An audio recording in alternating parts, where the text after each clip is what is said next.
Dahas kung dahas, hindi nagpatinag ang Israel at bumuelta ng ganti sa Houthi nang atakihin nito ang kabisera ng Sana, Yemen. May balitang abroad si Son Santiago. Nahas na sumagot ang Israel nitong linggo sa nagipag-atake ng grupong Houthi matapos nilang targetin ang kabisera ng Yemen na Sana. Ayon sa Israel Defense Forces, ang mga teritoryong kontrolado ng Houthi sa kabisera ang naging sentro ng kanilang pag-atake.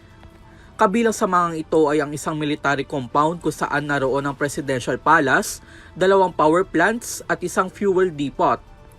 Sa isang statement, sinabi ng Israel military na ginawa ang operasyon bilang retaliation o paghihiganti sa naging marahas na aksyon ng Houthi nitong nakaraang Biyernes na nagpaulan umano ng ballistic missile sa Israel. Kinumpirma naman ng Houthi leaders na sila ang nag-launch ng sabing missile bilang suporta sa mga Palestinians na patuloy na apektuhan ng pangmamalabis ng Israel. Nagbabala naman si Israeli Prime Minister Benjamin Netanyahu laban sa Houthis at sinabi nagbabayad na ang mga ito dahil sa kanilang itunuring at magiging mas mabigat pa ang susunod. Sa kabilang banda, base sa ulat ng Houthi health officials, 6 ang nasawi at hindi bababa sa 86 ang sugatan sa naturang retaliation.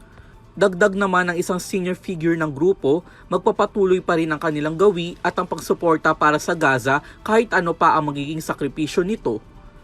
Para sa EuroTV News, ako si Son Santiago, sumasaludo sa bawat Pilipino.